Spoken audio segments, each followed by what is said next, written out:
Good evening everyone. तो जैसा कि आप सभी को पता है, हम यहाँ पर ले रहे हैं ऑनलाइन क्लासेस। किस क्लास के लिए? तो वो है 10th क्लास के लिए। किस सब्जेक्ट की? तो वो है मैथ की, जिसमें हमने आपके 3rd चैप्टर को पढ़ना स्टार्ट कर दिया है।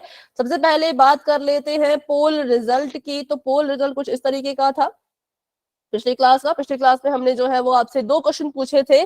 तो उन 2 सवालों के जवाब बहुत से बच्चों ने बिल्कुल करेक्ट दिए थे। वेरी गुड, बहुत अच्छे। ठीक है, तो जिन बच्चों ने सभी क्वेश्चंस के आंसर बिल्कुल सही दिए हैं उनके नाम है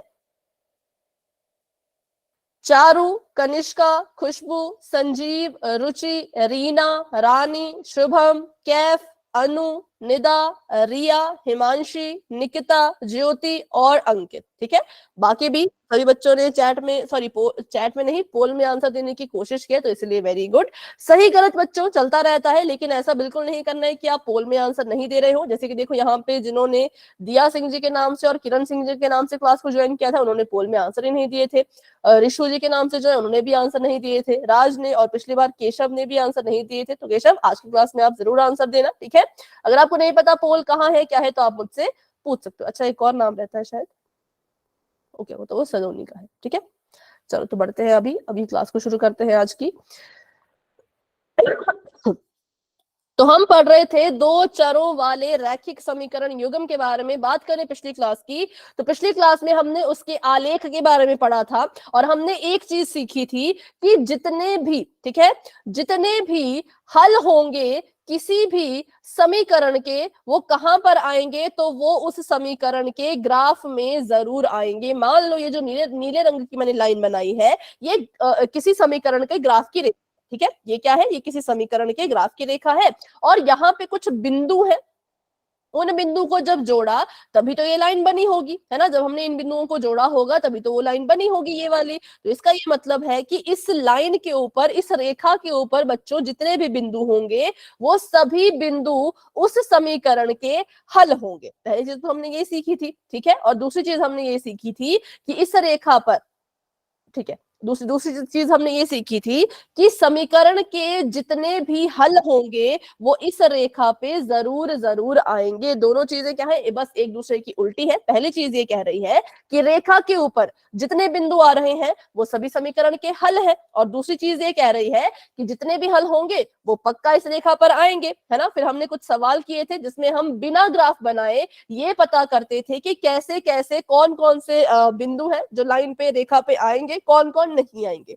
तो इसी पर आधारित एक सवाल मैं आपको देती हूँ, मतलब आपका टेस्ट है, वो रिवीजन क्वेश्चन है, तो एक बार उसको कर लीजिए, फिर इसको फिर से समझेंगे। ठीक है, तो अभी आपके सामने एक सवाल आने वाला है। वो जो सवाल है वो पिछली क्लास से जुड़ा हुआ है, पिछली क्लास में जो हमने सीखा था उससे जुड़ा हुआ है। तो अभी मैं नहीं सिखाऊंगी, पहले आप इसको कर लो फिर सीखेंगे। ठीक है, तो क्वेश्चन आप सभी के सामने ये है बच्चों, निम्न में से कौन सा बिंदु 3x माइनस वाई बराबर है 9 के आलेख पर स्थित होगा? ठीक है, ये पूछ रहे हैं कि जब आप इस समीकरण का ग्राफ बनाओगे तो उस ग्राफ में इन 4 ऑप्शन में से कौन सा बिंदु होगा? ठीक है, और इसके लिए ग्राफ बनाने की जरूरत नहीं है, कैसे सॉल्व करना है वो हमने पिछली क्लास में सीखा था। अगर किसी को नहीं आता तो कोई बात नहीं, हम इसको अभी सीखेंगे। अभी बस ये पिछली क्लास वाले बच्चों का एक टेस्ट है, बाकी जो नए बच्चे क्लास में है चिंता मत करो, सीखेंगे कि कैसे इसको सॉल्व करना है। ठीक है, चलो अभी कर लो जितना जितना आता है। अगर आपने स्कूल में ऐसे क्वेश्चन किए होंगे तो उस तरीके से भी आप इसको सॉल्व कर सकते हो। ठीक है, सॉरी, सभी बच्चे कोशिश करेंगे, सभी कोशिश करेंगे।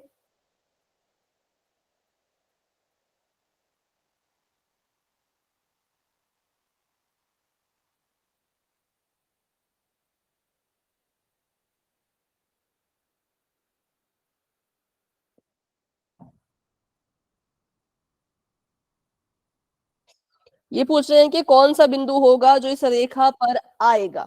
ठीक है, जिस रेखा पे आएगा। ओके हिमांशी, अभी आप हैंड रेज कर रहे हो, कुछ से क्वेश्चन है तो पूछो, अगर आंसर दे दिया तो ठीक है। और जिसको नहीं पता पोल सेक्शन कहाँ होता है तो फिर से मेरी बात सुनेंगे। आपको आपके फोन के बिल्कुल नीचे 3 डॉट दिख रहे होंगे, 3 बिंदु दिख रहे होंगे, जैसे हाथ बना है ना, हाथ के बिल्कुल साइड में 3 बिंदु है। उन बिंदुओं पे क्लिक करो तो आपको नजर आएगा ऑप्शन एक्टिविटीज का। ठीक है, जब आप एक्टिविटीज के ऑप्शन पे क्लिक करोगे तो आपको जो है वो नजर आएगा वन पोल एक्टिव। जब आप वन पोल एक्टिव पे क्लिक करोगे तो आपको नजर आएंगे 4 ऑप्शन ABCD नाम के। उसमें से जो भी ऑप्शन आपको लगता है, हाँ बोलो। शुभम वॉइस नहीं आ रही बेटा आपकी।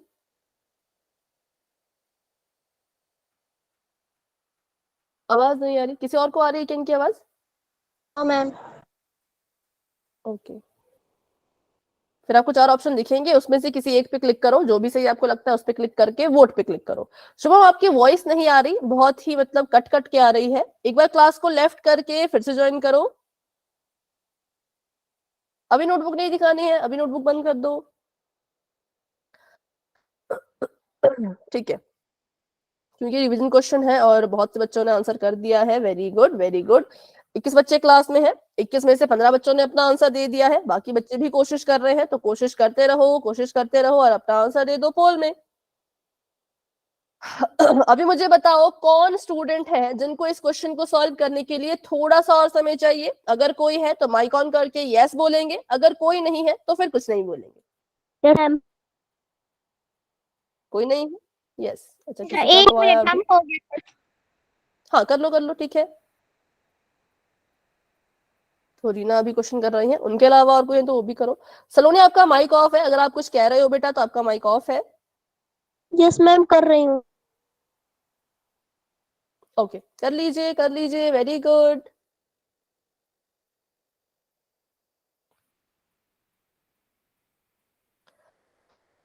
हाँ, 18 बच्चों ने आंसर दे दिए हैं और क्लास में हमारे पास 21 बच्चे हैं, तो 3 बच्चे अभी भी रहते हैं।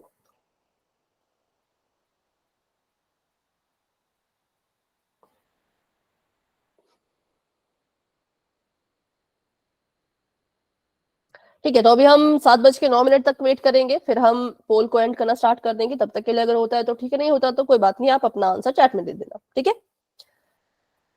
7:09 तक, क्योंकि रिवीजन क्वेश्चन है, ये पोल के रिजल्ट में वैसे आएगा नहीं, पर ये आपका टेस्ट है कि कितने बच्चों को पिछली चीजें क्लियर है, बस ये जानने के लिए, और कुछ इसका मतलब नहीं है। 20 बच्चों के आंसर आ चुके हैं, क्लास में 21 बच्चे हैं, तो बिल्कुल थोड़ा सा वेट करेंगे और आगे बढ़ेंगे।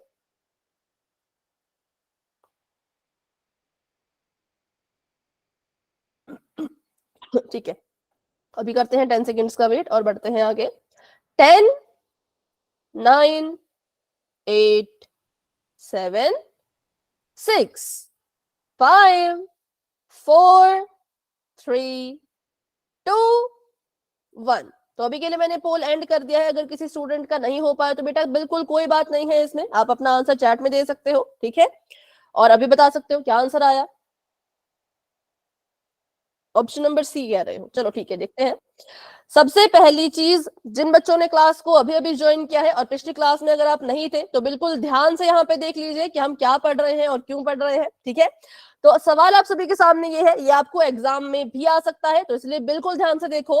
आपको पूछा गया है कि निम्न में से कौन सा बिंदु है जो इस समीकरण के आलेख पर स्थित है, ठीक है, जो क्या है, जो इस समीकरण के आलेख पे स्थित है। पहली चीज तो भाई क्लास को टाइम से ज्वाइन कर लिया करो, आप सभी 10 मिनट लेट हो गए हो, 10 मिनट में तो आधा टॉपिक खत्म हो जाता है, आधा तो नहीं पढ़ा, स्टार्टिंग स्टार्टिंग का खत्म हो जाता है, तो इसलिए क्लास को बिल्कुल टाइमली ज्वाइन किया करें ताकि कुछ भी मिस ना हो, ठीक है। सबसे पहली चीज, ये एक समीकरण है, और ये कैसा समीकरण है, तो ये 2 चर वाला रैखिक समीकरण है। ये पूछ रहे हैं जब आप इसका आलेख बनाओगे, इसका ग्राफ बनाओगे, तो इन चारों में से कौन सा बिंदु होगा जो उस आलेख पर, उस ग्राफ के लाइन पर आएगा, ठीक है। तो इसके लिए हमने तरीका, हमें पता है क्या करना होता है, इनको उठाओ, ठीक है। जैसे पहला बिंदु क्या है, पहला बिंदु है 4,8, ध्यान से सुनिए सभी बच्चे, बिल्कुल ध्यान से। 4,8 जो लिखा गया है उसको हमने कंपेयर करना है x, y के साथ। सभी को समझ आया? जो 4,8 है इसको हम क्या करेंगे, कंपेयर, ठीक है, वेरी गुड वेरी गुड। हम क्या करेंगे, कंपेयर करेंगे x, y के साथ। यहां पर इसको कंपेयर करके हमें एक चीज पता चली कि इस वाले ऑप्शन में x की वैल्यू 4 है और y की वैल्यू 8 है। क्या हमें पता चला कि x जो है वो 4 के बराबर, y जो है वो 8 के बराबर। तो हमने बस वैल्यू पुट करनी है, x की जगह पे मैंने 4 लिखा क्योंकि 4 यहाँ पे था, ये x है और ये y है, ठीक है। और y की जगह पे मैंने 8 लिखा क्योंकि दिया गया था, बराबर में 9 है तो आप भी बराबर में 9 ऐसे का ऐसा ही लिखेंगे। 4 3 12 होता है 12, माइनस का 8 बराबर में 9, ऐसे का ऐसा, क्योंकि ये ऊपर से आ रहा है। ऐसा मत सोचना कि मैंने 12 में से 8 माइनस करके 9 लिखा, नहीं, ये ऊपर से नीचे को आ रहा है। तो इसको अब और सॉल्व करो, 12 में से 8 के कितने आएंगे बताओ? 4। तो क्या, और बराबर में 9। हमारी जो लेफ्ट हैंड साइड है बच्चों वो 4 के बराबर आ रही है, और हमारी जो राइट हैंड साइड है वो 9 के बराबर आ रही है। तो यहां पर क्या हुआ, left hand side right hand side के बराबर नहीं आई। कब बराबर नहीं आई? जब हमने x को 4 और y को 8 माना। तो इस बिंदु ने क्या किया, समीकरण को संतुष्ट नहीं किया। समीकरण तब संतुष्ट होता है जब आपकी left hand side right hand side के बराबर आती है, लेकिन यहाँ पे तो ऐसा हुआ ही नहीं, ये संतुष्ट नहीं हुआ। तो अगर समीकरण संतुष्ट नहीं होता है तो इसका ये मतलब है कि 4,8 इस समीकरण का हल नहीं है। और जब ये हल ही नहीं होगा तो ये ग्राफ की रेखा पर भी नहीं आएगा। ये सब हमने पिछली क्लास में सीखा था। तो अगर कोई बच्चा नई क्लास को ज्वाइन करता है ना, तो क्लास की रिकॉर्डिंग जरूर देख के आया करे, ठीक है? पिछली क्लास की रिकॉर्डिंग ग्रुप में भेज दी थी। जो अगर आपको लगता है कि आपने अगली क्लास को ज्वाइन करना है पर पिछली तो ज्वाइन नहीं की थी, तो उसकी रिकॉर्डिंग देख के आया करो, उससे बहुत से डाउट आपके क्लियर रहेंगे, ठीक है? तो पहला पॉइंट है, ये इसकी रेखा पे नहीं आएगा। क्यों नहीं आएगा? क्योंकि ये इसका हल नहीं है। आगे बढ़ते हैं। समीकरण हमारा वही है, 3x माइनस वाई बराबर है 9। अब यहाँ पे x की जगह पे कितना है, तो x की जगह पे 4 और y की जगह पे 2। तो मैंने क्या किया, 3 गुणा 2 माइनस 4 सॉरी 3 गुणा 2 नहीं, 3 गुणा 4, क्योंकि x की वैल्यू 4 है, माइनस 2 क्योंकि y की वैल्यू 2 है, बराबर में 9। सॉल्व करो, 4 3 12 माइनस 2 बराबर है 9। 12 में से 2 गए तो 10 बचता है, लेकिन बराबर में तो 9 लिखा था। तो अभी भी हमारी left hand side right hand side के बराबर नहीं आई। ये भी इसका हल जो है वो नहीं है। तो अगर ये इसका हल नहीं है तो इसका मतलब क्या होगा, इसका ये मतलब होगा कि ये भी ग्राफ की रेखा पर नहीं आएगा। अब चलते हैं ऑप्शन नंबर सी की तरफ। ऑप्शन नंबर सी ने कहा कि x की वैल्यू 4 और y की वैल्यू 3। तो मैंने x की जगह पे लिखना है 4, तो ये आ जाएगा 3 गुणा में 4। y की जगह पे लिखना है 3, तो y की जगह पे 3 लिख दिया। बराबर में 9 है, तो ऐसे कैसा नीचे उतारो, 4 3 12, 12 माइनस 3 बराबर 9, क्योंकि ऊपर 9 था तो ऐसे कैसा नीचे 9 उतारा। 12 में से 3 गए तो 9 ही आता है, और बराबर में भी 9 है। तो यहाँ पर क्या हुआ, left hand side right hand side के बराबर आ गई। इसने हमारे समीकरण को संतुष्ट कर दिया। संतुष्ट कर दिया तो इट मींस ये इस समीकरण का हल है, और जो समीकरण का हल होता है बच्चों वही ग्राफ की रेखा पर आता है, ठीक है? तो इसलिए ऑप्शन नंबर सी जो है वो बिल्कुल करेक्ट था, और बहुत से बच्चों का करेक्ट था। जितने बच्चों ने पिछली क्लास को ज्वाइन किया था, बिल्कुल आप सभी का बिल्कुल करेक्ट है। लेकिन अभी भी किसी को नहीं समझ आया तो भी पूछो। अभी भी किसी को नहीं पता लगा कि हमने पहले 2 ऑप्शन गलत क्यों किए और सी को सही क्यों किया, तो पूछो, बता देती हूँ रीजन फटाफट से। क्योंकि पहले 2 चीजों को जब हमने समीकरण में रखा तो left hand side right hand side के बराबर नहीं आ रही थी, लेकिन जैसे ही ऑप्शन नंबर सी की वैल्यूज को हमने अपने समीकरण में रखा, एकदम से left hand side right hand side के बराबर आ गई, और हमने कहा कि ये समीकरण का हल है, और जो समीकरण का हल होता है वही आलेख पर स्थित होता है। बाकी डाउट होगा तो क्लास के एंड का वेट करना पड़ेगा, तब आप मुझसे दोबारा पूछ सकते हो, ठीक है? चलो आगे बढ़ते हैं। अभी ये 2 चीजें मैंने आपको जो बताई, फिर से इसको रिपीट करती हूँ मैं, फिर आगे बढ़ेंगे, ठीक है?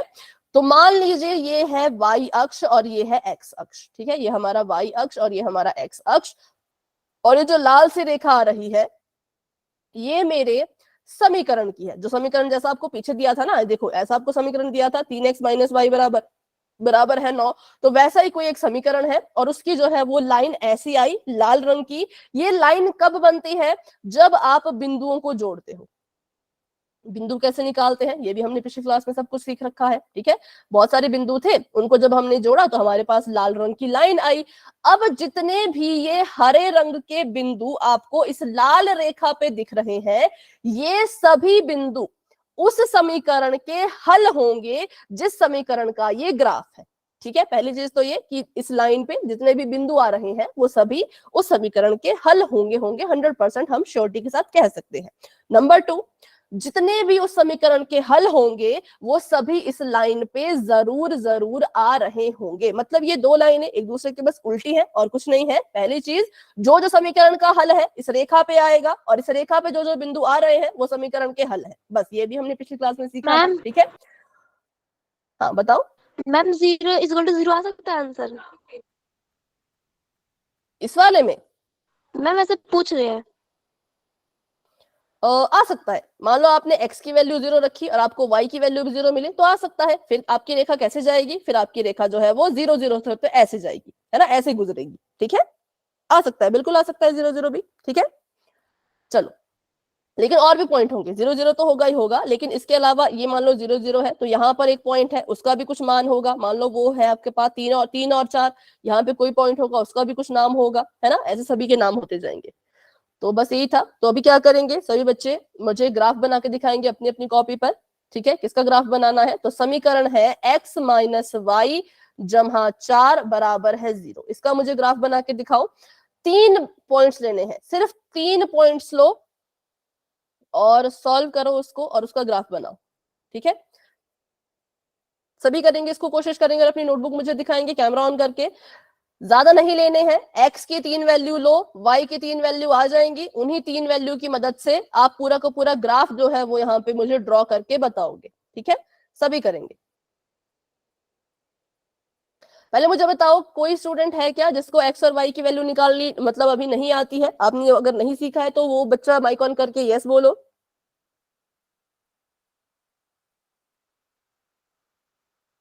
कैसे निकलेगी x और y की वैल्यू, सभी को आती है?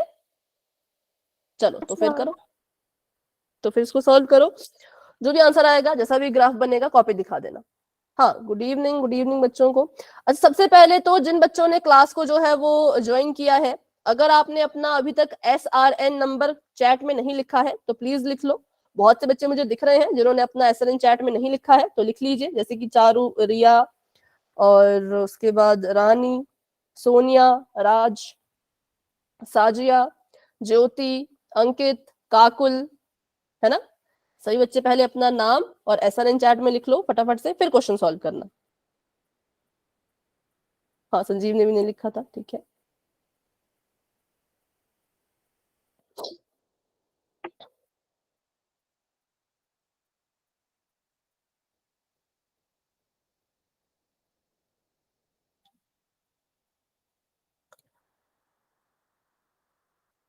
ओके ओके, हाँ, अभी जिन्होंने लिख लिया है, ठीक है, अभी क्या करो, अब क्वेश्चन को सॉल्व कर लो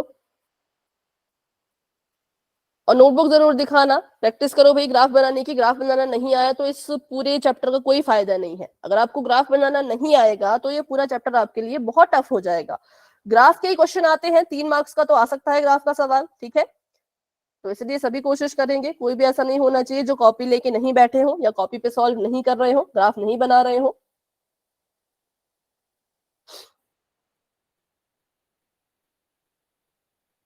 इसलिए मैंने बिल्कुल छोटा सा समीकरण दिया है आप सभी को, x माइनस वाई जमा 4 बराबर है 0।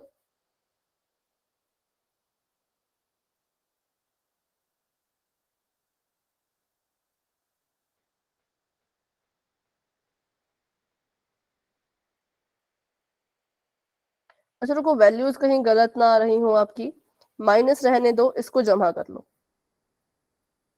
फिर माइनस का वाई आएगा, फिर दोबारा दिक्कत होगी। ठीक है, अभी किसी बच्चे ने अगर आधा सॉल्व कर लिया है तो आप माइनस वाले से, क्योंकि माइनस वाले से फिर आपको माइनस की वैल्यू चेंज करनी पड़ेगी ना, कुछ ऐसा मतलब हो जाएगा, दिक्कत हो जाएगी। तो अभी ऐसा कर लो इसको, x प्लस वाई बराबर है 4। अब x की वैल्यू भरते जाओ तो y की वैल्यू आती जाएगी। क्या हो गया बेटा? मैम ने कर दिया।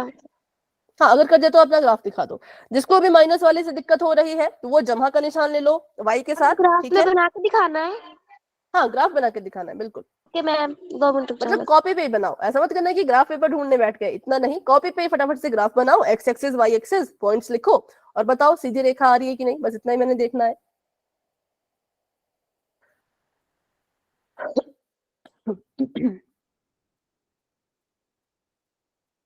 जिसने माइनस वाला क्वेश्चन कर लिया है वो चेंज मत करना। अगर किसी को माइनस से दिक्कत हो रही है, क्योंकि देखो x की वैल्यू 0 रखोगे तो माइनस वाई बराबर है माइनस का 4 आएगा, तो y की वैल्यू फिर जमा की 4 आएगी, लेकिन आप उसको माइनस लिख दोगे तो गलत हो जाएगा, तो इसलिए चेंज करना पड़ता है माइनस में थोड़ा बहुत। इसलिए मैंने कहा जिसको माइनस में दिक्कत है वो क्या करे, वो जमा ले ले, वो y को प्लस का ले ले, ठीक है।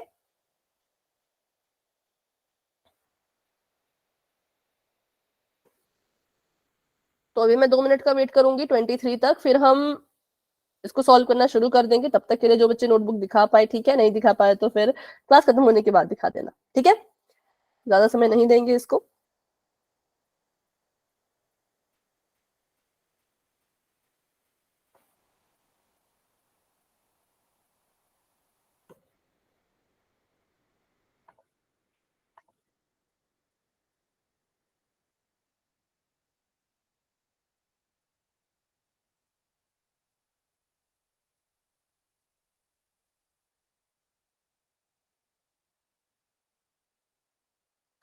सभी सॉल्व कीजिए, समीकरण का जो है वो आलेख बनाइए।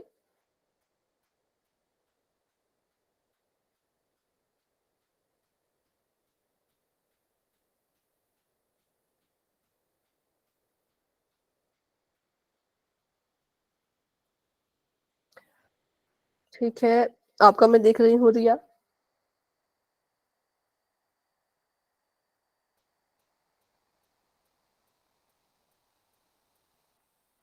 x -2 -4 + 2 -2, हाँ ठीक है, एक पॉइंट तो ठीक है। x को अगर माइनस का 1 लेंगे तो y कितना आएगा? नहीं, थोड़ा सा गलत लग रहा है। x अगर आप -1 लोगे तो 4 आपका वहां जाएगा, वो बन जाएगा माइनस का, और वो बन जाएगा प्लस का। हाँ ठीक है, ठीक था, ठीक था, ठीक था। मैम इससे क्या है हमने? ओके,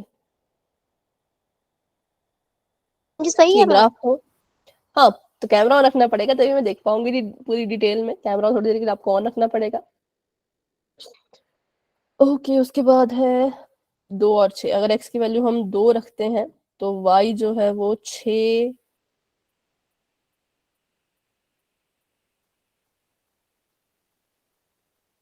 -4 -2, ठीक है। हाँ ठीक है, ठीक है, पॉइंट्स ठीक है।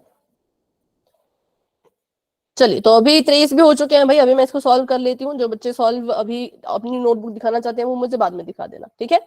तो अभी के लिए इसको हम लेते हैं ऐसे, x + y जमा 4 बराबर है 0।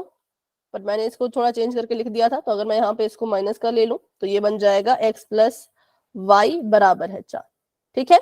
तो अगर समीकरण हमारा ऐसा है तो अब इसको हम कैसे सॉल्व करेंगे? तो बहुत आसान है। अभी मैं समीकरण को लिख रही हूँ, जो समीकरण मैं लिख रही हूँ उसी के हिसाब से मैं ग्राफ बनाऊंगी, लेकिन जो रिया ने बनाया था वो भी ठीक था।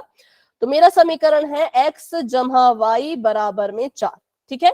अब यहाँ पे करना क्या होता है, तो हमने एक वेरिएबल को फिक्स रखना होता है और दूसरे की वैल्यू हमें जो है वो मिलती चली जाती है। जैसे यहाँ पे x और y दो चीजें हैं भाई, ध्यान से देखना, जिसको भी डाउट रहता है, जिसको भी नहीं समझ आता तो ध्यान से बिल्कुल देखिएगा, ठीक है। बहुत आसान होता है इस ग्राफ बनाना, बहुत इजी होता है, पर आपको पहले पॉइंट्स निकालने आने चाहिए।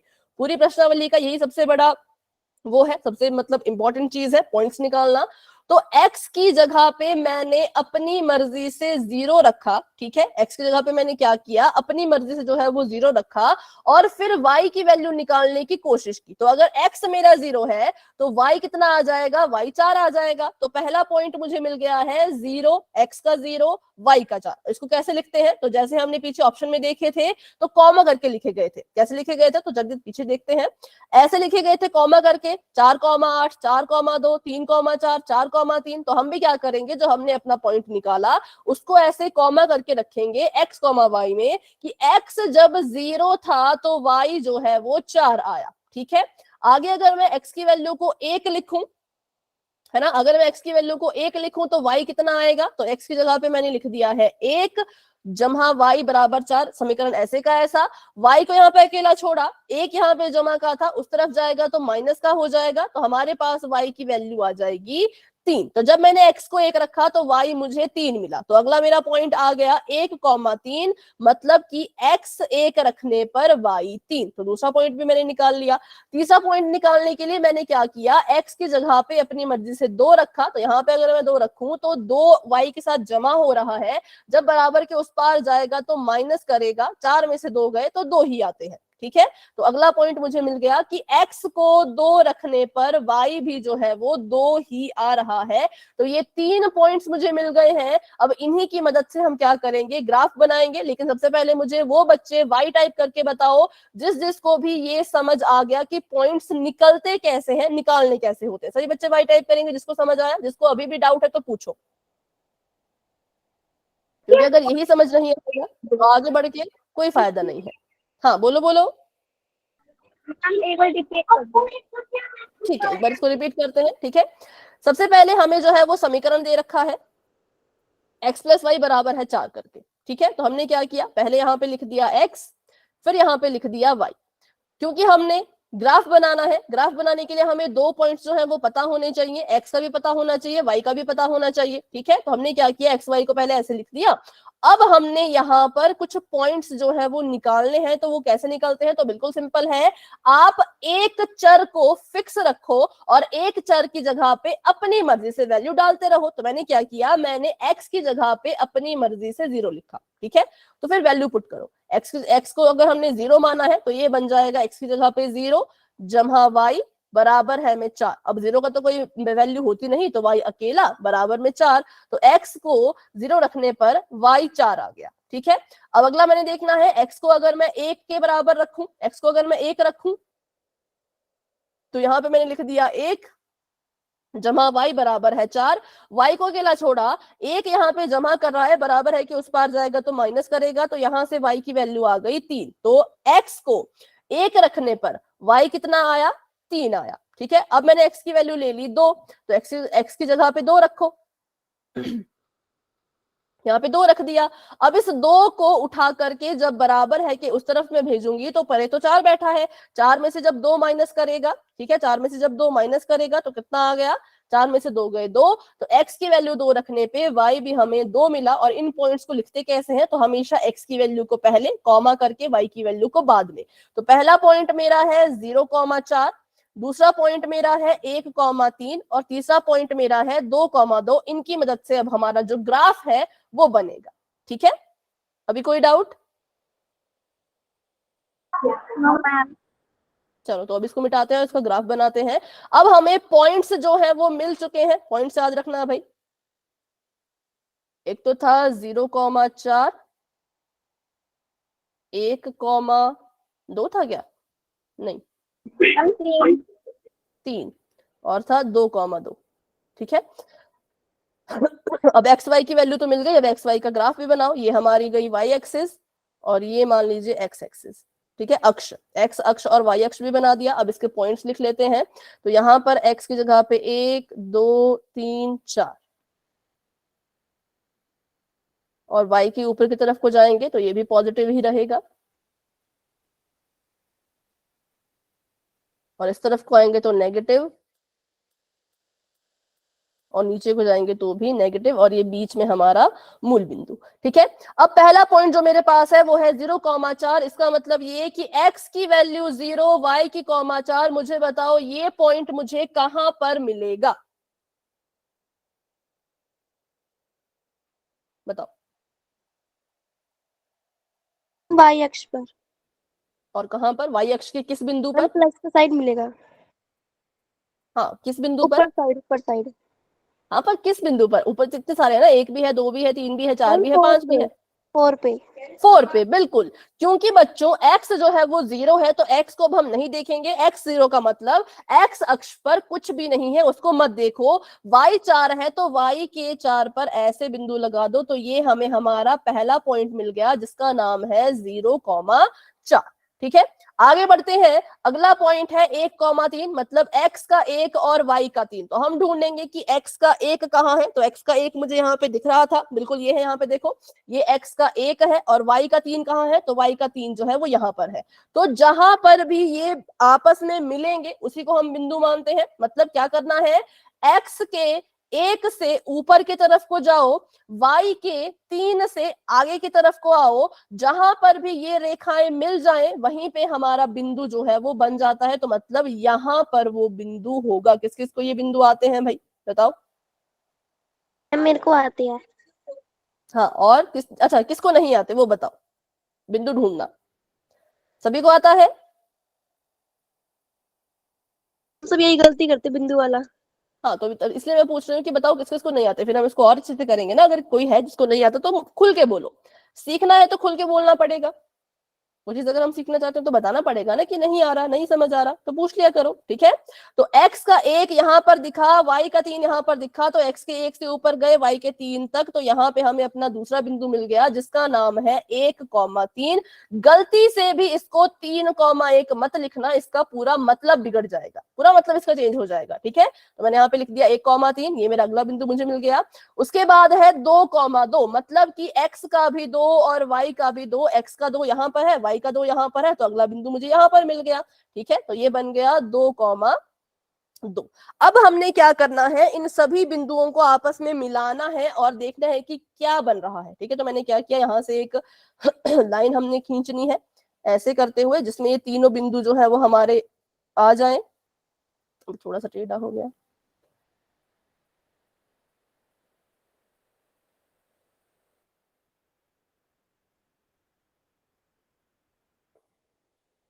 ठीक है,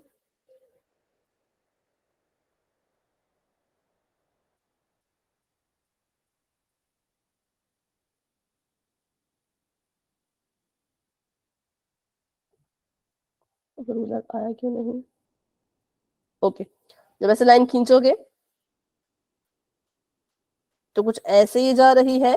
ठीक है, और जितने जितने पॉइंट को ये आगे काट रही, देखो ये पॉइंट तो मैंने निकाल के किए थे, ये वाला पॉइंट हमने निकाला 0,4, ये वाला पॉइंट हमने निकाला 1,3, अगला पॉइंट भी हमने निकाला 2,2, लेकिन उसके अलावा भी कुछ पॉइंट है जिसको ये मिलाते हुए जा रही है, एक ये वाला पॉइंट और एक आगे वाला पॉइंट। तो देखेंगे कि ये वाले पॉइंट भी क्या इसके हल होंगे। सभी को समझ आया? जो मेरी लाइन यहां से जा रही है उस पे जितने भी बिंदु मुझे दिख रहे हैं, एक मुझे दिखा कि इसने जो है वो x के 3 और y के 1 को भी, ये बिंदु मुझे इसी लाइन पर दिख रहा है। ठीक है, सभी को दिख रहा होगा, ये जो मैंने यहाँ पे बिंदु बनाया ये इस लाइन के ऊपर है, ये वाला। ठीक है, ये जो मैंने बिंदु बनाया क्या ये लाइन के ऊपर है? बताओ, ग्राफ की रेखा के ऊपर है, हाँ या ना? हाँ मैम। नहीं है। ठीक है, तो हम कहेंगे कि ये इसका हल नहीं होगा। लेकिन जो बिंदु इसके ऊपर आ रहा है, एक बार चेक करके देखते हैं, x का 3 और y का 1। x को अगर हम 3 लें तो क्या सच में y 1 आ रहा है? तो x का 3 था जमा y था बराबर में 4 था, y की वैल्यू निकाली तो सचमुच में 1 आई। तो मतलब ये भी एक बिंदु है जो इस ग्राफ की रेखा पर आएगा, जो कौन सा है? 3,1। और उसके बाद था 4, x का 4 है और y के किसी अक्ष को नहीं छू रहा है, तो इट मींस ये है y का 0 और x का 4। ठीक है, तो x को जब हम 4 रखेंगे, जैसे मैंने यहाँ पे 4 रखा, जमा का निशान y बराबर में 4 था, तो y की वैल्यू निकाली तो 4 - 4 0 ही आया। तो इट मींस कि हाँ, ये भी इसका हल होगा। अब ये जो दो एंड के बिंदु थे ना, ये मैंने निकाले नहीं थे, मैंने इसको सॉल्व नहीं किया था, लेकिन ये ग्राफ की रेखा पर आ रहे थे खुद ब खुद। क्यों? क्योंकि ये भी इसके हल है, और जो भी इसका हल होता है वो ग्राफ की रेखा पर अपने आप आ जाता है, चाहे आप उसको निकालो या ना निकालो। तो ये था वो पूरा कंसेप्ट जो हमने पीछे सीखा, जो 2 लाइनें हमने सीखी। ठीक है, मैम हाँ बोलो। मैम जो आपने माइनस वाला करवाया था, एक बार उसमें ना x की बार 2 रख के दिखा दो कैसे आएगा आंसर। क्या इक्वेशन थी वो? x - y जमा 4 बराबर है 0, ऐसे था मेरा ना? 6 आ रहा है, वैसे माइनस का 6 आना चाहिए मैम आंसर शायद से। x कितना आपने बोला? x की जगह पे 2। 2 2 - y जमा 4 बराबर है 0। माइनस के y को अकेला छोड़ेंगे तो 4 वहां माइनस का बन जाएगा, 2 यहाँ पे जमा का है तो वहां जाके ये भी माइनस का बन जाएगा। ठीक है, तो 4 में 2 जोड़ा तो 6 आ गया माइनस का, और y भी आ गया माइनस का, लेकिन माइनस से माइनस कट जाता है तो y हमारा +6 ही आएगा। ठीक है, जमा का 2 रखने पे जमा का 6 ही आंसर में आ रहा है। बस ये डाउट था। ओके, कोई बात नहीं, चलो। तो ये था हमारा। आप चाहो तो बच्चों इसका स्क्रीनशॉट ले लो, इक्वेशन में यहाँ पे लिख लेती हूँ, पर उसका साथ में स्क्रीनशॉट ले लो ताकि आप समझ पाओ कि हमने इसको सॉल्व किया था। तो मेरी इक्वेशन थोड़ी अलग थी, x + y बराबर है 4 मेरी इक्वेशन थी। इसका ग्राफ जब बनाया तो ये आया, 3 पॉइंट हमने खुद निकाले, 2 पॉइंट हमें रेखा पे बनते हुए दिख गए, जब इनको चेक किया तो ये भी सही थे। ठीक है, स्क्रीनशॉट ले ले तो y टाइप करो ताकि हम आगे बढ़ सकें।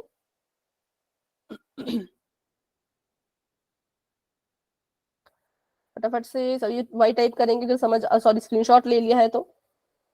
चलो तो बढ़ते हैं फिर आगे, और अब सीखते हैं एक नई चीज जिसको हम कहते हैं संगत और असंगत रैखिक समीकरण युग्म, consistent and inconsistent pair of linear equation. ठीक है, तो इसको समझने के लिए सबसे पहले हमें एक चीज यहाँ पे देखनी पड़ेगी कि ये कह रहे हैं कि यदि हम 2 चरों वाले रैखिक समीकरण युग्म को एक ही ग्राफ पे बना दें तो 3 स्थितियां प्राप्त होती है। अब कितने ये समीकरण बोल रहे हैं? जो हमने पीछे यहाँ पे ग्राफ बनाया था इसमें हमने सिर्फ एक ही समीकरण को लिया था, लेकिन जो अब ये बात कर रहे हैं, अब ये 2 समीकरणों की बात कर रहे हैं कि मान लीजिए ये आपका y अक्ष और ये आपका x अक्ष, और इसमें क्या है, इसमें 2 समीकरणों के ग्राफ बन रहे हैं। तो 3 केसेस होते हैं, कौन कौन से? पहला केस, एक पहले समीकरण की रेखा ऐसे को जा रही हो और दूसरे समीकरण की रेखा ऐसे को जा रही हो, दोनों आपस में टकरा नहीं रहे। ठीक है।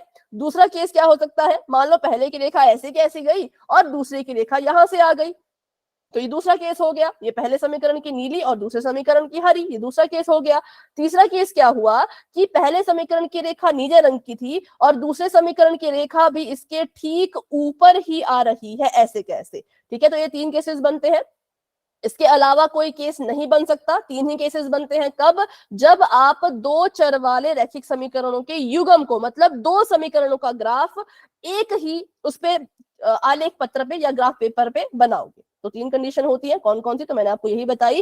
पहला केस, ये दोनों रेखाएं आपस में प्रतिच्छेद कर देंगी, इंटरसेक्ट कर देंगी। दूसरा केस, ये संपाती हो सकती है, कोइंसिडेंट हो सकती है। संपाती का मतलब होता है एक के ऊपर एक, ठीक है। एक के ऊपर एक मतलब बिल्कुल जैसे आपकी लाल रेखा जा रही है ठीक उसी के ऊपर नीली रेखा भी जा रही है, ऐसा भी केस हो सकता है। और तीसरा केस हो सकता है समांतर का, इसका मतलब कि वो कभी भी आपस में नहीं मिलेंगी, एक दूसरे के हमेशा समांतर ही रहेंगी, ठीक है। तो ये 3 केसेस किस किस को समझ आ गए, वही टाइप करो, डाउट है तो पूछ लो। इन 3 केसेस के अलावा और कोई केस नहीं बनेंगे। पहला केस, या तो वो आपस में दोनों रेखाएं एक दूसरे को काट देंगी, या तो एक के ऊपर एक चढ़ जाएगी, या तो फिर दोनों ही अलग अलग रहेंगी, ठीक है। चलिए तो आगे बढ़ते हैं। अब इस पूरे इससे होगा क्या, ये जो हमने पूरा लिखा इससे हम करें क्या, तो अगर कभी भी क्या होता है, मान लीजिए आपने 2 समीकरणों को लिया, उनका ग्राफ बनाया, पहले समीकरण की रेखा नीली है, दूसरे समीकरण की रेखा लाल है, ये दोनों आपस में प्रतिच्छेद हुई, तो इससे क्या होगा, इससे हमें कुछ इंफॉर्मेशन मिलेगी, कुछ सूचना मिलेगी, कुछ हमें यहाँ से बातें जो है वो समझ आएंगी। कौन कौन सी बातें समझ आएंगी, तो वो देख लेते हैं। पहली चीज, अगर आपकी रेखाएं प्रतिच्छेदी हैं जो एक दूसरे को काट रही हैं, तो इसका ये मतलब होगा कि आपके जो पेयर है, मतलब जो आपका समीकरण का जो जोड़ा है, उन दोनों का सिर्फ एक ही हल होगा, ठीक है। कितने हल होंगे, सिर्फ और सिर्फ एक ही हल होगा उस पूरे जोड़े का, और वो कौन होगा, तो जहां पर ये प्रतिच्छेद कर रही हैं वो बिंदु। मैं फिर से रिपीट करती हूँ, मान लो आपने 2 समीकरण लिखे, ठीक है, उनकी रेखाएं आई ऐसे प्रतिच्छेदी, एक दूसरे को काटती हुई वो चली गई, ठीक है। तो हम कहेंगे कि उन दोनों का जो है एक ही हल है, और वो कौन है, तो वो ये वाला बिंदु है, जो यहाँ पर जहां पे इन्होंने आपस में एक दूसरे को काटा, वही उन दोनों समीकरणों का हल होगा, ठीक है। हल कौन होगा, तो जो प्रतिच्छेदी बिंदु है उसको हम हल कहेंगे, और इस जोड़े को हम कहेंगे कि ये संगत समीकरण युग्म बन रहा है। कैसा बन रहा है, संगत। जिसके भी हल निकल जाते हैं उसको संगत कहते हैं, जिसके हल नहीं निकलते उसको असंगत कहते हैं। तो यहां से हमने जो है वो 3 चीजें सीखी। पहली चीज कि इस स्थिति में सिर्फ और सिर्फ एक ही हल होगा, और वो कौन होगा, तो वो वाला बिंदु जो प्रतिच्छेद कर रहा है, जो काट रहा है रेखाओं को, जहां पर काट रहा है उस बिंदु को हम इसका जो है वो हल मानेंगे, ठीक है। जैसे मान लो ये वाला जो बिंदु है, इसका मैं अगर बोलूं तो ये है, मान लो x का 5 और y का 6, तो 5,6 मतलब x की वैल्यू 5, y की वैल्यू 6, दोनों समीकरण में जब डालोगे तो दोनों का left hand side right hand side के बराबर आ जाएगा, ठीक है। तो ये हमने यहाँ से चीजें हमें पता चली, और जिसका भी हल निकलता है उसको हम संगत कहते हैं। ये पेपर में क्वेश्चन आते हैं, आपसे पूछा जा सकता है कि बताओ अगर रेखाएं प्रतिच्छेदी हैं तो कितने हल होंगे, संगत है या असंगत है, ठीक है। फिर है केस नंबर 2, जब रेखाएं संपाती होती हैं तो क्या होता है, अगर संपाती हुई, कोइंसिडेंट हुई, एक के ऊपर एक चढ़ रही हैं, तो इस स्थिति में क्या होगा, समीकरणों के अपरिमित रूप से अनेक हल होंगे, मतलब बहुत सारे सोल्यूशन होंगे। क्यों बहुत सारे सोल्यूशन होंगे, क्योंकि देखो इस बिंदु पे भी एक तरह से देखो, ये बिंदु भी दोनों में कॉमन है, क्योंकि इस पे नीली रेखा भी है, लाल रेखा भी है, तो या ये वाला जो बिंदु है वो भी दोनों में कॉमन है, ये वाला जो बिंदु है वो भी दोनों में कॉमन है, ये वाला बिंदु भी दोनों में कॉमन है। जितने बिंदु यहाँ पे बनेंगे, ये तो मैं बड़े बड़े बना रही हूँ, इससे छोटे छोटे बिंदु भी हो सकते हैं, तो सभी कॉमन थे, तो इसलिए हम कहेंगे कि इसके इतने हल होंगे कि हम उनको गिन भी नहीं सकते। कब, जब रेखाएं संपाती होंगी, जब एक के ऊपर एक चढ़ जाएगी। यहाँ पे हमें दिख रहा था, पीछे वाले केस में दिख रहा था कि भाई यहीं पे कट रही है, सिर्फ एक ही बिंदु दोनों में कॉमन है, तभी तो ये टकराई। इसके पास भी ये वाला बिंदु आ रहा था नीली रेखा के पास, और लाल के पास भी ये बिंदु आ रहा था, इसीलिए यहाँ पर ये आपस में टकराई, है ना। लेकिन आगे वाले केस में देखो तो कितने सारे बिंदु कॉमन निकले, तो हम कहेंगे इसलिए यहाँ पे अपरिमित रूप से अनेक हल निकल के आएंगे, किसके, इस समीकरण युग्म के। और दूसरी चीज यहाँ पे हम देख रहे हैं, अगर अपरिमित हल है, हल तो निकल गए ना, मैंने वही तो कहा कि जिसके जिसके हल निकल जाते हैं उसको उसको हम संगत कहते हैं। यहाँ पे इसके बहुत सारे हल निकल रहे हैं तब भी इसको हम संगत कहेंगे। वहां पीछे वाले केस में, प्रतिच्छेदी वाले केस में एक ही हल निकल रहा था, तब भी हमने इसको संगत कहा, क्योंकि हमें बस हल से मतलब है, फिर चाहे वो एक हो चाहे वो 1000 हो। ठीक है, आगे बढ़ते हैं अगला केस। तो अगला केस है समांतर रेखाओं का। अब आप मुझे बताओ यहाँ पर कितने हल हो सकते हैं, देखो ध्यान से और बताओ कितने हल हो सकते हैं।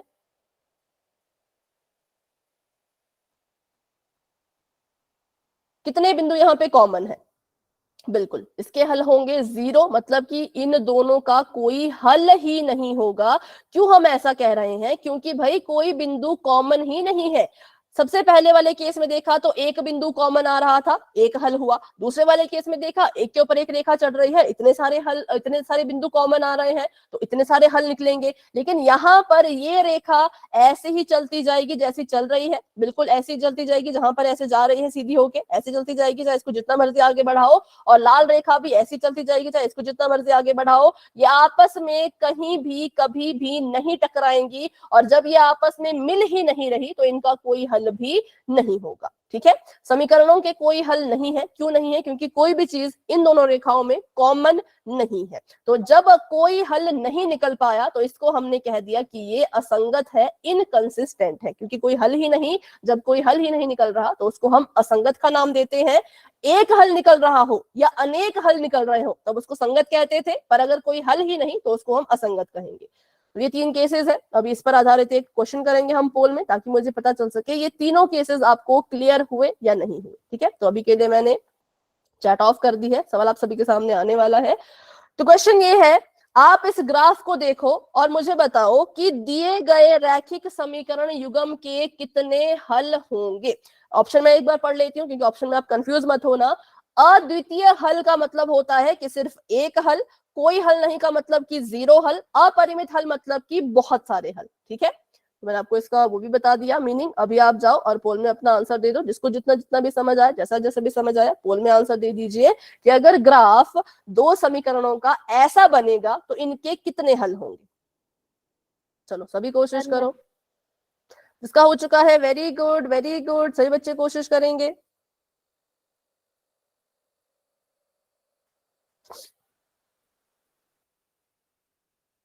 मैम पहला ऑप्शन क्या है, समझ नहीं आ रहा। ठीक है, पहला ऑप्शन में लिखा है अद्वितीय हल, यूनिक। यूनिक का मतलब होता है सिर्फ इकलौता, तो अद्वितीय कहीं भी लिखा होगा तो इसका मतलब है कि सिर्फ एक ही हल होगा, एक से ज्यादा नहीं। कोई हल नहीं मतलब 0, और अपरिमित का मतलब होता है कि अनेक, मतलब बहुत सारे। ठीक है, तो आप बताओ इसके हल एक है, अनेक है, या कोई भी नहीं है। तो जो भी आपका आंसर है वो पोल में जाके दे दो। वेरी गुड, 15 बच्चों ने आंसर दे दिया है। क्लास में हमारे पास 24 बच्चे हैं, 16 बच्चों ने आंसर दे दिया है। शाबाश, कुछ बच्चों का सही है तो कुछ बच्चों का गलत भी है, कोई बात नहीं, अभी सीख रहे हैं तो सही गलत चलता रहता है, इसलिए सभी बच्चे अपना आंसर कर लीजिए। वेरी गुड, वेरी गुड, 20 बच्चों के आंसर आ चुके हैं और 4 बच्चे अभी भी रहते हैं, क्योंकि सवाल बहुत ही सिंपल सा है। तो अभी मैं करूंगी सिर्फ 10 सेकेंड का वेट और आगे बढ़ते हैं। ठीक है, 10, 9, 8, 7, 6, 5, 4, 3, 2, 1। तो अभी के लिए पोल हो चुका है एंड। जिन बच्चों ने आंसर नहीं किया वो चैट में अपना आंसर दे दो। बताओ भाई अपना आंसर, क्या आपको लगता है क्या होगा?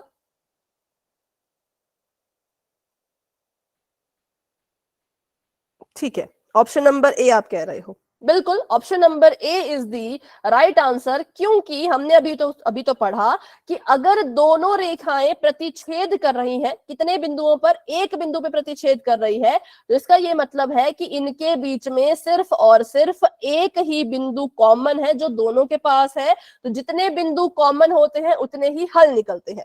इनके पास सिर्फ एक ही बिंदु कॉमन था, एक ही बिंदु पे दोनों प्रतिच्छेद कर रही थी, तो हल भी कितने होंगे? सिर्फ एक होंगे। ठीक है, तो एक बार फिर से पीछे चलते हैं, क्योंकि मुझे लगता है कुछ बच्चों ने ध्यान से सुना नहीं। फटाफट से सुन लो अभी, क्योंकि आगे भी क्वेश्चन आएंगे। प्रतिच्छेद करेगा तो एक ही हल होगा, क्योंकि एक ही बिंदु कॉमन है। अगर एक रेखा दूसरी रेखा के ऊपर चढ़ जाती है तो बहुत सारे बिंदु कॉमन आते हैं, तो इस केस में अनेक हल होंगे।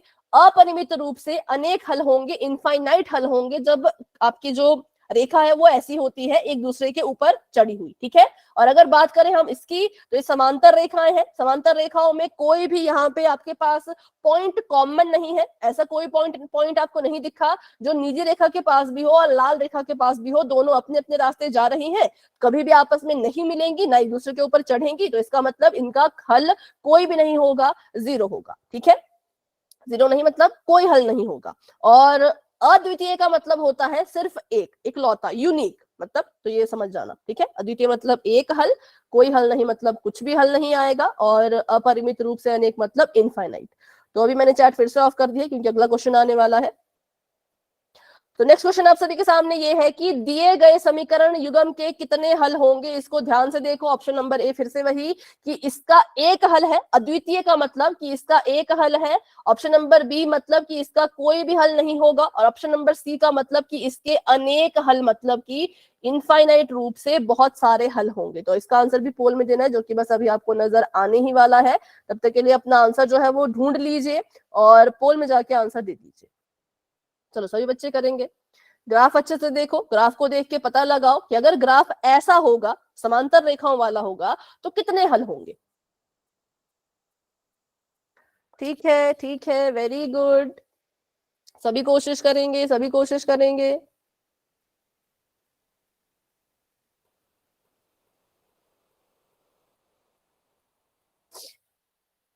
ठीक है,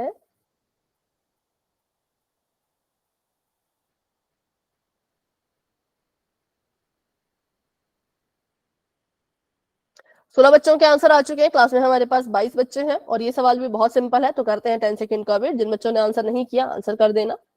10, 9, 8, 7, 6, 5, 4, 3, 2, 1। तो अभी के लिए पोल हो चुका है एंड, और इसका रिजल्ट बच्चों आपको पोल सेक्शन में शायद नहीं दिख रहा होगा, अभी देख सकते हो वहां जा करके, ठीक है। तो चलिए भाई बताइए इसका आंसर क्या हो सकता है।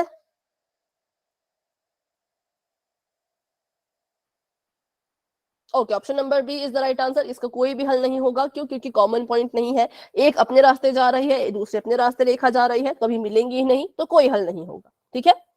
बढ़ते हैं आगे, एक और क्वेश्चन करेंगे, उसको भी पोल में करेंगे। तो अभी के लिए चैट फिर से ऑफ हो चुकी है। नेक्स्ट क्वेश्चन आप सभी के सामने ये है, अगर दिए गए रैखिक समीकरण युग्म का ग्राफ ऐसा होगा तो इसके कितने हल होंगे। ऑप्शन नंबर ए एक हल, ऑप्शन नंबर बी कोई हल नहीं, ऑप्शन नंबर सी बहुत सारे हल, अनेक रूप से अनेक हल, और ऑप्शन नंबर डी कोई भी नहीं। चलो बताओ।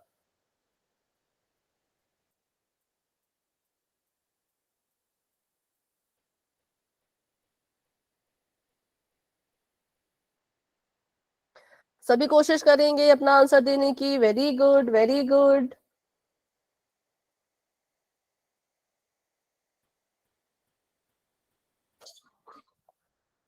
ठीक है,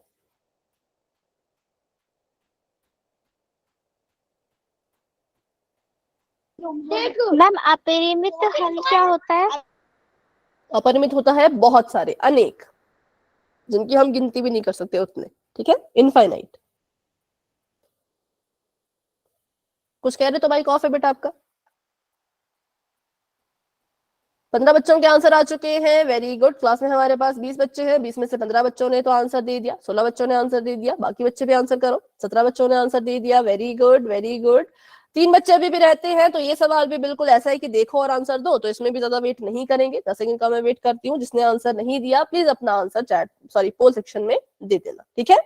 10, 9, 8, 7, 6, 5, 4, 3, 2, 1। तो अभी के लिए पोल जो है बच्चों वो एंड हो चुका है और इसका रिजल्ट आपको पोल में दिख रहा होगा। अभी बताओ अपना अपना आंसर।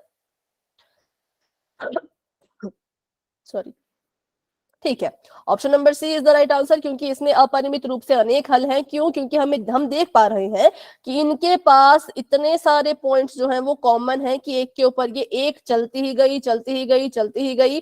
तो इतने सारे, क्योंकि हमें पता है कि एक रेखा के ऊपर आप इनफाइनाइट बिंदु बना सकते हो। एक रेखा किससे बनती है? तो अब अपरिमित रूप से अनेक बिंदुओं को जोड़ो तो रेखा बनती है। तो वैसे ही इसलिए हम कहेंगे कि यहाँ पे क्या है, अपरिमित अनेक हल है, क्योंकि इतने सारे बिंदु इनके बीच में कॉमन है।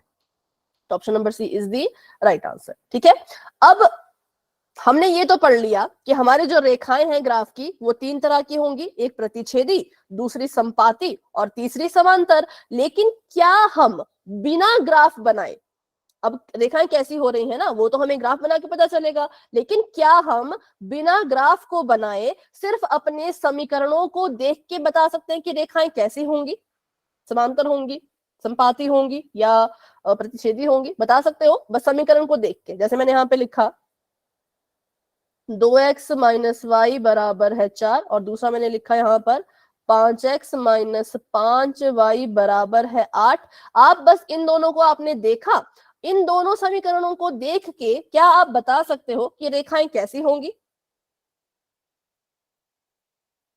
हाँ या ना, कुछ तो बोलो। Yes yes ma'am. बता मैम सकते हो? x प्लस का होगा माइनस y का होगा। मतलब x प्लस का y माइनस का, वो तो नहीं मैंने पूछा। मैंने पूछा कि इसको देख के आप पता लगा लोगे कि प्रतिच्छेदी आ रहा है या समांतर रेखाएं आ रही हैं या संपाती आ रही हैं, ये पता लगा सकते हो? क्या आपने कहा बता सकते हैं? कैसे बता सकते हैं, बताओ जरा। मैम इसके आगे मान लग देंगे, जैसे यहाँ पे दोनों मैंने ऊपर पैरी समीकरण और नीचे दूसरी समीकरण लिख के पहले इसको वो करना पड़ेगा विलोपन विधि के द्वारा। विलोपन विधि तो फिर तो बहुत लंबा चला जाएगा ना। हाँ, पर आपका आंसर ठीक था। विधि कौन सी है वो हम सीखेंगे, पर आंसर ठीक था कि हाँ, हम सिर्फ समीकरण को देख करके ही इस बात का पता लगा सकते हैं कि इन दोनों का जब ग्राफ बनेगा तो कैसा बनेगा, वो प्रतिच्छेदी बनेगा या समांतर बनेगा या फिर संपाती बनेगा। ठीक है, तो इसका आंसर है कि हाँ, हम ये चीज बता सकते हैं। कैसे बता सकते हैं तो वो यहाँ पे फटाफट से देख लेते हैं। मान लो समीकरण का युग्म है, युग्म हमें पता है जोड़ा होता है, जोड़ा हमेशा दो दो के पेयर में होता है, तो ये उसका मान लो जोड़ा है। ठीक है, अब इस जोड़े को हम देखेंगे और देख करके हमारे पास जो है वो तीन केसेस बनेंगे। कितने केसेस बनेंगे? तीन केसेस बनेंगे।